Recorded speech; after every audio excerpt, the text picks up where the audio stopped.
Salut les aquarellistes, alors là aujourd'hui on va donc peindre des reflets à l'aquarelle de deux manières, donc deux techniques pour peindre des reflets à l'aquarelle. Donc ce qu'on va faire, c'est donc là j'ai représenté par un petit dessin rapide, un petit schéma qui peut représenter des montagnes, voilà. Et on va commencer par mettre une couleur aux deux, donc là je prends un rouge ou un rouge violacé, donc ouais vous pouvez bien voir sur ma palette. Voilà, donc je vais prendre peut-être un petit peu de bleu, allez, on va dire un rouge, et on va commencer par peindre la montagne. Voilà. La manière, bon après on n'est pas forcé d'être ultra précis, mais voilà. Le but c'est qu'on ait la même teinte pour cette montagne et cette montagne. Et ensuite on va faire le reflet donc à l'aquarelle. Voilà. Hop. Donc là j'essaie de schématiser vraiment cette montagne, c'est vraiment pour vous montrer un exemple simple en fait, quelque chose de simple. On fait pareil pour la deuxième montagne qui est un peu différente au niveau de la forme. Je l'ai fait volontairement, mais bon après on peut utiliser la même et tout, il n'y a pas de... voilà, c'est pas un truc exact on va dire.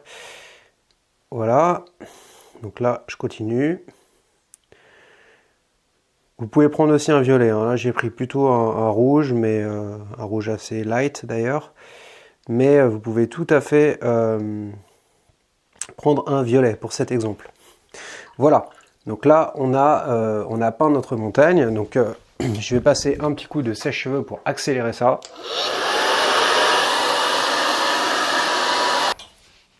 Alors ce qu'on va faire maintenant, c'est que on va commencer donc pour cette première technique pour les reflets, et donc je vais prendre un jaune, une couleur jaune, donc là en l'occurrence une couleur terre, un jaune, voilà, un jaune, et donc je vais commencer comme ceci, voilà, donc à la base de la montagne ou du rocher, et je vais voilà, faire des choses comme ça.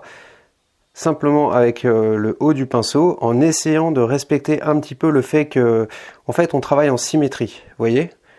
Comme là, c'est un peu plus haut, donc du coup, j'essaie de faire quelque chose de symétrique, voilà. Avec ce mouvement, observez bien le mouvement que je fais, ça peut vraiment vous aider. Hop. Et vous voyez, c'est assez facile, en fait. Voilà. Tout simplement, de haut en bas. Ça c'est la manière, moi c'est une des manières que je préfère parce que c'est très simple en fait et ça fonctionne très bien. Hop, voilà, et puis après vous pouvez combler les espaces blancs, voilà.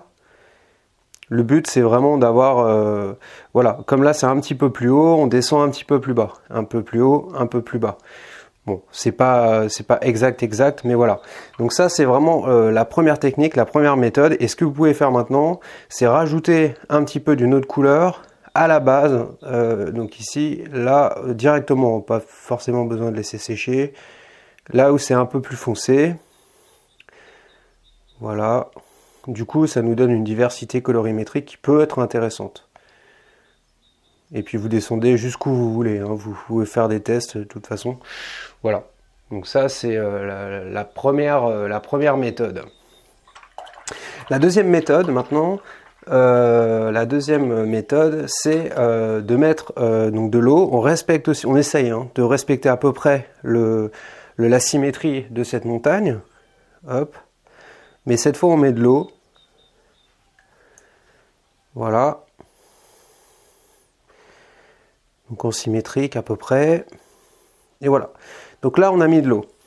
Et une fois qu'on a mis de l'eau, ce qu'on peut faire maintenant, c'est... donc là, je reprends la même couleur volontairement.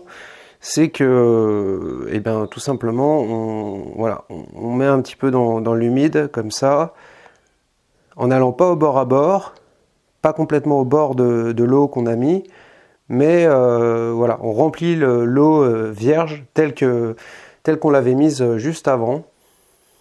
On remplit l'eau en fait, l'eau pure, je veux dire, vierge, l'eau pure. Voilà. Et voilà.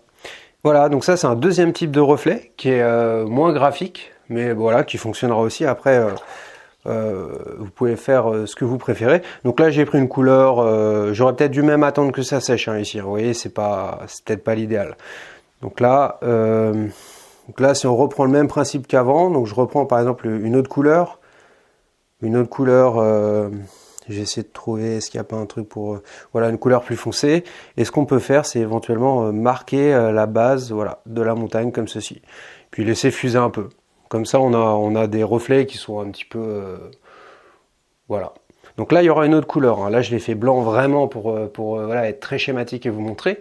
Mais là, par exemple, il y aura une autre couleur qui sera en dessous.